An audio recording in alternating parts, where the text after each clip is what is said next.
నీతి కథలు టీవీ. అది అందమైన పల్లెటూరు. అప్పుడే వీధిలో మేఘాలు అల్లుకుంటున్నాయి. గుమ్మడి తోట దగ్గర నుండి ముసలవ్వైన సీతమ్మ నడుచుకుంటూ చిన్న కుక్కని పట్టుకొని ఇంటికొస్తుంది. ఈరోజు వాతావరణం చాలా బాగుంది దేవి. ఎందుకో మనసు చాలా హాయిగా అనిపిస్తుంది. ఎప్పుడు లేనిది కొత్తగా మాట్లాడుతున్నారు. ఏం గుర్తొచ్చింది అత్తమ్మ మీకు?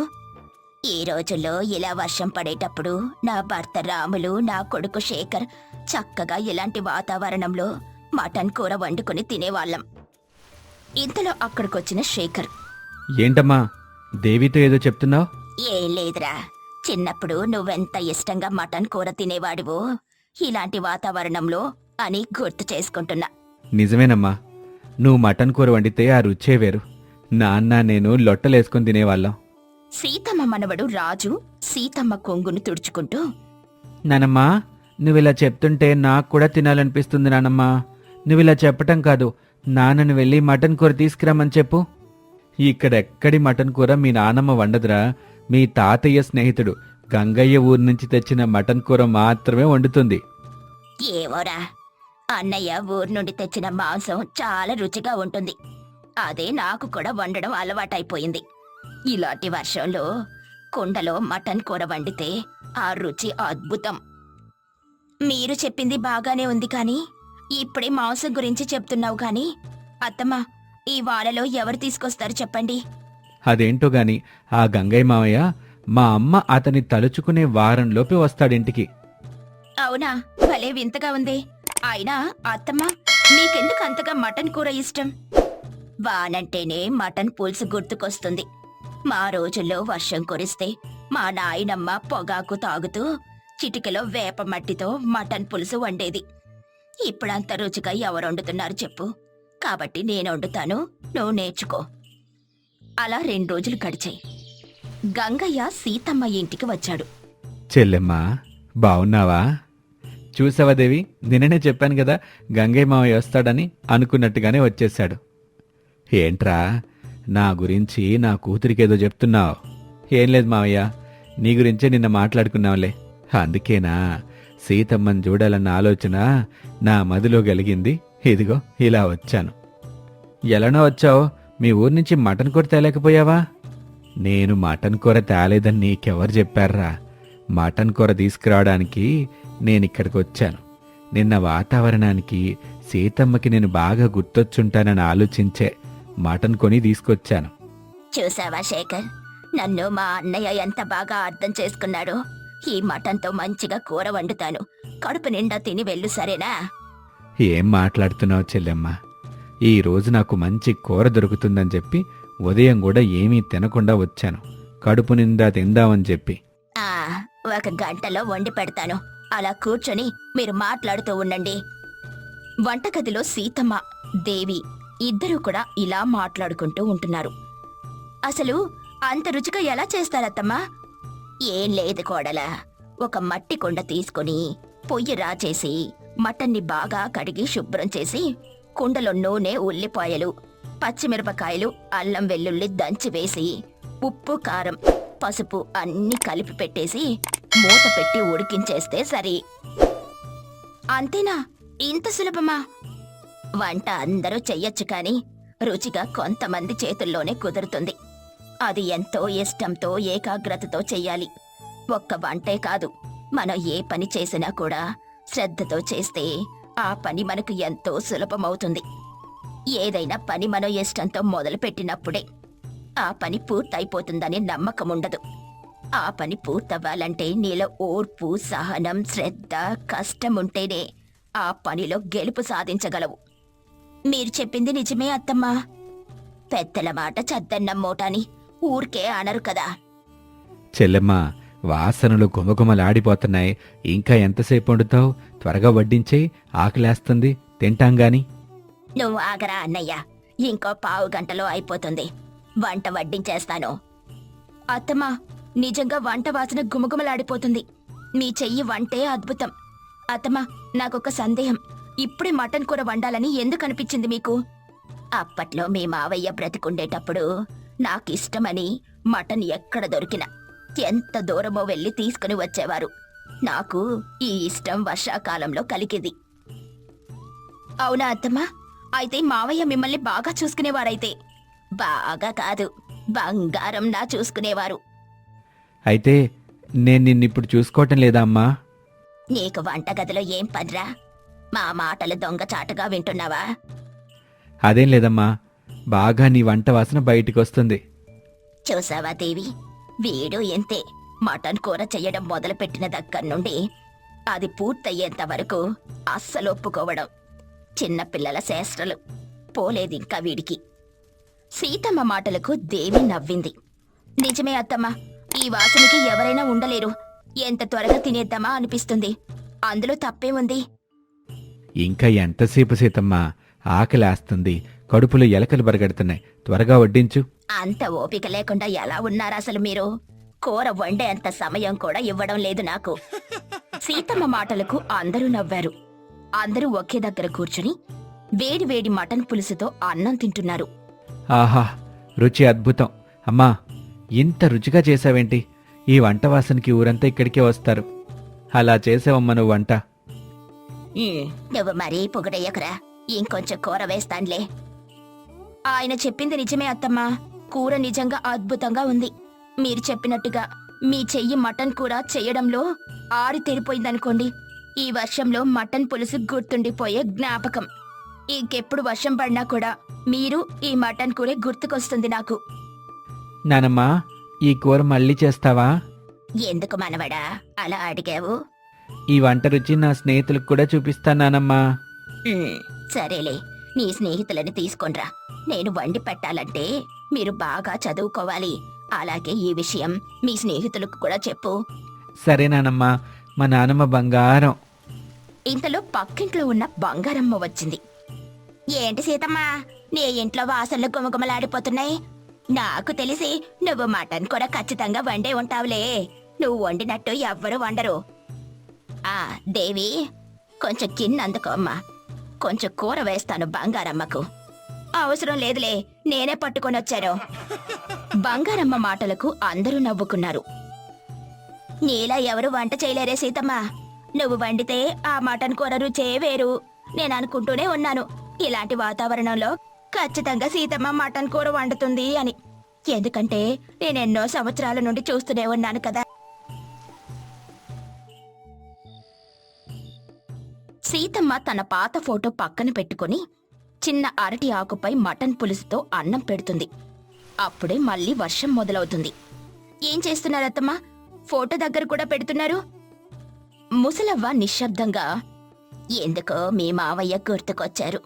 నేను వంట చేస్తే ఎంతో ఇష్టంగా తినేవారు. అందుకే అంటారు, మనతో మనుషులుండగానే అభిమానించాలి అని. వారినొక్కసారి కోల్పోతే జీవితంలో ఇంకెప్పుడు కలుసుకోలేము. వాళ్ళు మన జ్ఞాపకాల్లో మాత్రమే మిగులుతారు. ఏదేమైనా చెల్లెమ్మ, నువ్వు చేసిన వంట వల్ల మాకెప్పుడు గుర్తుండిపోతావు. అంత బాగా చేస్తావు మటన్ కూర. సరే గాని చెల్లెమ్మ, ఇంకెప్పుడు మళ్ళీ చేస్తావు ఈ కూర చెప్పు? మళ్ళీ వచ్చే సంవత్సరం అవుతుందేమో. అలా అంటున్నావేంటమ్మా? మళ్ళీ వర్షాకాలం రావాలి కదా. సీతమ్మ మాటలకు అందరూ నవ్వుకున్నారు. ఈ కథలోని నీతేంటంటే, జ్ఞాపకాలతో ముడిపడి ఉన్న ప్రతి చిన్న పని కూడా మన జీవితానికి ఒక గొప్ప అనుభూతిని కలిగిస్తుంది.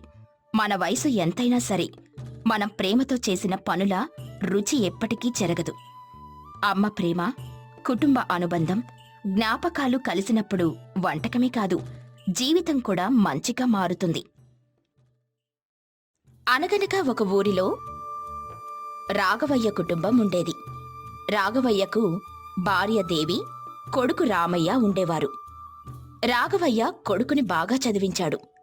కొన్ని సంవత్సరాల తర్వాత పట్నంలో ఉద్యోగం చేస్తూ కుటుంబాన్ని చూసుకునేవాడు. ఏంట్రా, ఎక్కడికి బయలుదేరుతున్నావు? ఉద్యోగం కోసం పట్నం వెళ్ళిపోవాలి కదా నాన్న. మొన్నే వచ్చావదరా, అప్పుడే వెళ్ళిపోతున్నావా? నీకు తెలిసిందే కదా నాన్న, 2 రోజులే సెలవులిచ్చారు. కొద్ది రోజుల్లో మన ఊరికే నాకు బదిలీ అవుతుంది. అప్పుడు మనకి ఎలాంటి సమస్య ఉండదు. మరి పెళ్ళెప్పుడు చేసుకుంటావురా? ఇంతలో అక్కడికొచ్చిన రాఘవయ్య స్నేహితుడు భీమయ్య. నీ కొడుకు కోసం మంచి సంబంధం తీసుకొచ్చాను. అవునా అన్నయ్య? ఆ పిల్లది ఏ ఊరు? మా పక్కూరేనమ్మా పిల్ల. చాలా అణుకువైంది, పైగా మంచి పిల్ల. కానీ కానీ ఏంట్రా, అది కూడా పూర్తి చేసి చెప్పు. ఆ పిల్లేమీ చదువుకోలేదు, మీవాడేమో బాగా చదువుకున్నాడు, ఉద్యోగం చేస్తున్నాడు. చదువుదే ఉందిరా, పిల్ల మంచిదే కదా. పిల్ల అమాయకురాలు, అందుకేగా మీ వరకు తెచ్చని సంబంధం. ఈ రోజుల్లో అలాగే ఉండాలే. నాకైతే ఎలాంటి అభ్యంతరం లేదు. అన్న కొద్ది రోజుల్లోనే సీతమ్మతో రాఘవయ్యకు వివాహం జరిగింది. ఒకరోజు రామయ్య, సీతమ్మ, నా స్నేహితులొచ్చారు, వాళ్ళకి వేడివేడి కాఫీ చేసివ్వు. సీతమ్మ సరేనని వంటగదిలోకి వెళ్లి ఇలా ఆలోచించింది. ఈ కాఫీ అంటే ఏంటబ్బా? అత్తగారిని అడగడానికి భయంగా ఉంది. ఆవిడని అడిగితే తిడతదేమో. నేనే ఈలోగా ఏదో ఒకటి ఆలోచించి ఒకటి చేస్తానులే. కాసేపటికి గిన్నెలో నల్లని చిక్కగా ఏదో తీసుకొనొచ్చి రామయ్య స్నేహితులకిచ్చింది సీతమ్మ. అందరూ ఆ కాఫీని తాగి కక్కుకున్నారు. అది చూసి రామయ్య ఆశ్చర్యంగా, ఏంటిది సీతమ్మ, ఇలా ఉంది కాఫీ? మీరు కాఫీ అడిగారు కదా, మన పెరట్లో కాసిన కాకరకాయలు కోసి గట్టిగా పిండి కొన్ని పప్పులతో కలిపి చిక్కగా వండాను. ఇది ఆరోగ్యానికి కూడా మంచిది. వండేటప్పుడే నాకు అలా అనిపించింది. సీతమ్మ ఎంతో అమాయకంగా చెప్పిన విధానాన్ని చూసి రామయ్య, కాకరకాయ కలిపి మంచి పని చేశావు. ఈ గన్నేరు పప్పు కలపలేదు, ఇంకా నయ్యం, రక్షించావు. కన్నేరు పప్పు కలిపితే చనిపోతారని నాకు తెలుసయ్యా. ఇక రామయ్య స్నేహితుడు రాంబాబు, అమ్మా చెల్లెమ్మ, నీకా తెలివితేటలుండటం ఈ మాత్రం మేం బ్రతుకున్నాం. ఇంకెప్పుడు నీ ఇంటికొచ్చినా ఇలాంటి మర్యాదలు మాత్రం చేయకు. ఈసారి ఇంకో రకం కాఫీ పెడతానన్నయ్యా. నాకింకొన్ని రోజులు బ్రతకాలనుంది, కాబట్టి నేను మీ ఇంటి వైపు రాకపోవడమే మంచిది అంటూ రామయ్య స్నేహితులు అక్కడి నుండి వెళ్లిపోయారు. అలా కొన్ని రోజులు గడిచాయి. నాన్నా, మేం పట్నం వెళ్ళిపోతున్నాం. అదేంట్రా, పాపం సీతమ్మకి పల్లెటూరులో తప్పించి పట్నంలో ఎలా ఉండాలో తెలియదు. తనకి కష్టమవుతుందో ఏంటో మరి. అదే అలవాటైపోతుందిలే అమ్మా, కానీ తప్పదు కదా, వెళ్ళాలి. అలా రామయ్య సీతమ్మ ఇద్దరూ కలిసి పట్నం బయలుదేరారు. సీతమ్మ, బయలుదేరదామా? ఆ సామానంతా బండికిచ్చండి. ఏంటి, మనం పట్నం వెళ్ళటానికి ఇన్ని సామానా? నీకేమైనా మతి ఉందా పోయిందా? ఇందులో ఏముందండి, ఒక ట్రంకు పెట్టే, ఓ చిన్న బీరువా, ఒక మడత మంచం, ఇంటికి కావలసిన కొన్ని సామాన్లు. ఈ సామానంతా ఎలా ఉందో తెలుసా? అక్కడేదో మనం వ్యాపారం చేస్తున్నట్టుంది. అక్కడ అన్నీ ఉన్నాయి, ఇవన్నీ తీసుకుని వెళ్లాల్సిన పనిలేదు. సరే, ఈ ట్రంకు పెట్టి మాత్రం తీసుకుని వెళ్దాం. ఇక రామయ్య సరే అని తల ఊపాడు. మొత్తానికి రామయ్య సీతమ్మ ఇద్దరూ పట్నం వెళ్లారు. అక్కడ రామయ్య సీతమ్మను చూసిన రామయ్య స్నేహితుడు రాజు, అతని భార్య లక్ష్మి పక్కున నవ్వారు. అదేంట్రా, భలే సామాను మోసుకొచ్చావు. నీకేమైనా ఈ సామాన్లు కొంత కావాలా? నీతో మాట్లాడటం కష్టం రా బాబు, ఏదో సరదాగా అన్నాను. ఇక మరుసటి రోజు సీతమ్మతో లక్ష్మి, ఏంటి సీతమ్మ, ఇంటి ముంగట దేనితో కడుగుతున్నావు? ఇది కల్లాపి, ఆవు పేడతో చల్లుతాం. ఆవు పేడనా? చిచి, దానితో కూడా కడుగుతారా? నీకు చిన్నతనం వేయడం లేదా? ఈ కల్లాపి చల్లడానికి చిన్నతనం దేనికి? ఆవు పేడ క్రిములు కీటకాలు నాశనం చేయడానికి చాలా ఉపయోగపడుతుంది. ఇలా కల్లాపి చల్లడానికి ఒక కారణం ఉందిలే. ఇంటి ముగ్గిట ఇలా కల్లాపు చల్లితే ఎలాంటి క్రిములు కీటకాలు చేరవు మన దగ్గరకు. అలాగే బియ్యం పిండితో ముగ్గు వేస్తే అందానికి అనుకుంటారు చాలా మంది. అలా వేయడం వెనుక కూడా ఇంకో కారణం ఉంది. దానికి కూడా కారణముందా? ప్రతిదానికి కారణం ఉంటుంది. దాన్ని మనం అర్థం చేసుకోవాలి. చిన్న చిన్న చీమలు, పురుగులు, వాటి ఆకలి తీరడానికని ఈ బియ్యం పిండి ముగ్గు వేస్తాం. చూడ్డానికి పల్లెటూరి దానిలానే ఉన్నావు కానీ చాలా తెలివైన దానివి. నిన్ను చూసి చాలా నేర్చుకోవాలి. సరే కాని నీకొకటి అడుగుతాను, చెప్పు. ఏంటడుగు?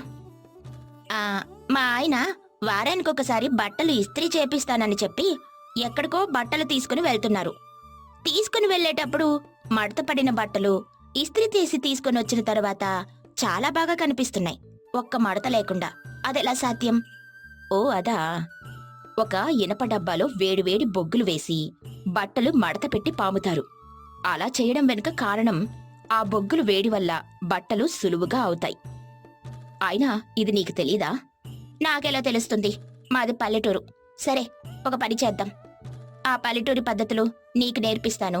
ఈ పట్నం అలవాట్లు నాకు నేర్పించు. తప్పకుండా సీతమ్మ. నాకు సందేహం. బయట డబ్బులిచ్చి ఇస్త్రీ చేపించే బదులు నేనే ఇస్త్రీ చేస్తే డబ్బులు మిగులుతుంది కదా. నీకు చేయడం వచ్చా? నేర్చుకుంటా. ఇక రెండో రోజు రామయ్యతో లక్ష్మి, ఏంటన్నయ్యా నీ చొక్కా అంతా రంధ్రముంది. ఏం చేస్తాం, సీతమ్మ చేసిన పనికి నా చొక్కా ఇలా అయింది. అసలేమైందిరా, బట్టలు ఇస్త్రీ చేస్తే డబ్బులు అయిపోతాయి, నేను ఇస్త్రీ చేస్తానని చెప్పి తను తెచ్చిన ట్రంక్ పెట్టెలో నుంచి వేడి బొగ్గులేసి ఇస్త్రీ చేసింది. ఎవరైనా ఇస్త్రీ చేయడానికి ఒక చిన్న ఇనప డబ్బా పెట్టుకుంటారు. ఈ సీతమ్మ ఏమో ఏకంగా ట్రంక్ పెట్టిని ఉపయోగించింది. నన్నేం చేయమంటారు? సమయానికి ఇనుప డబ్బా కనిపించలేదు. మీకు ఉద్యోగానికి ఆలస్యం అయిపోతుందని చుట్టూ వెతికితే నా ట్రంక్ పెట్టి కనిపించింది. దానిని ఉపయోగించాను. ఇంకా బట్టల మడతలు బాగా రావాలని ఇంకొంచెం ఎక్కువసేపు చేశాను. అది కాలిపోయింది. నాదేం తప్పుంది ఇందులో? రామయ్య సీతమ్మ మాటలకు రాజు లక్ష్మి గట్టిగా నవ్వారు. పోనీలే అమ్మా, ఇది ఎండాకాలం కదా, వాడికి మంచిగా గాలి తగులుతుందిలే. అలాగే వర్షాకాలంలో కూడా ఉపయోగపడుతుంది. వర్షం పడిందా లేదా అని తెలియడానికి. ఆ చొక్కాకున్న రంధ్రం చెప్పుద్ది వాడికి. రాజు మాటలకు అందరూ నవ్వారు. కొన్ని రోజులు గడిచాయి. ఒకరోజు రామయ్యతో రాజు, ఏంట్రా అలా ఉన్నావు? ఏం లేదురా, సీతమ్మ పట్నం వచ్చింది కానీ తన పద్ధతిని మార్చుకోవటంలా. తను చేస్తున్న పనుల వల్ల నేను నవ్వుల పాలవుతున్నాను. ఏం చేయాలో అర్థం కావటం లేదు. ఒరే, తనేమీ అమాయకురాలు కాదురా, చాలా తెలివైన పిల్లే. కొంచెం పట్టణ జీవనానికి అలవాటు పడ్డం కష్టం. తనని తనలా ఉండటానికి సహకరించు. ప్రతి మనిషికి తనకు నచ్చినట్టు తానుండటం తన హక్కు. అలాగే సీతమ్మని కూడా అలాగే ఉండనివ్వు. సరేరా, నువ్వు చెప్పినట్టే చేస్తాను. అలా కొన్ని రోజులు గడిచాయి. ఏంటి లక్ష్మి అంత కంగారుగా ఉన్నావు? నా కొడుక్కి బాగాలేదు. ఎన్ని దవాఖానాలకు తిప్పుతున్నా తగ్గడం లేదు. ఎలా తగ్గుతుందో ఏంటో, చాలా భయంగా ఉంది లక్ష్మి. సరే ఉండు, నేనొక మందు తీసుకొని వస్తాను, తాపించు, తగ్గుతుంది. అలా కొంతసేపటికి సీతమ్మ ఒక మందు తీసుకొనొచ్చి లక్ష్మికిస్తుంది. ఈ కషాయం తాపించు, సాయంకాలం కల్లా సర్దుకుంటుంది. అసలు ఈ కషాయంలో ఏం కలిపావు?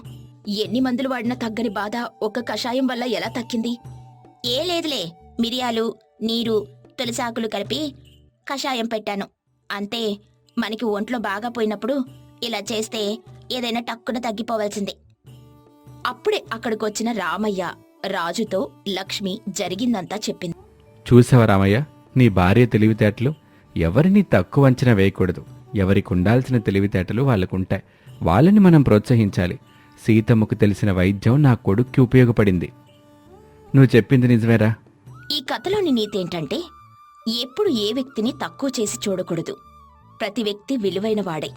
మనం ఒకరిని కించపరిచే బదులు ఒక్కసారి ఆలోచిస్తే ఎదుటి వ్యక్తి నుండి కూడా మనం ఎన్నో నేర్చుకోవచ్చు. తనకు తెలిసింది నీకు తెలియకపోవచ్చేమో, అది నీకు ఉపయోగపడవచ్చేమో. ఒక్కసారి ఆలోచిస్తే ఎలాంటి మనస్పర్ధలు ఉండవు.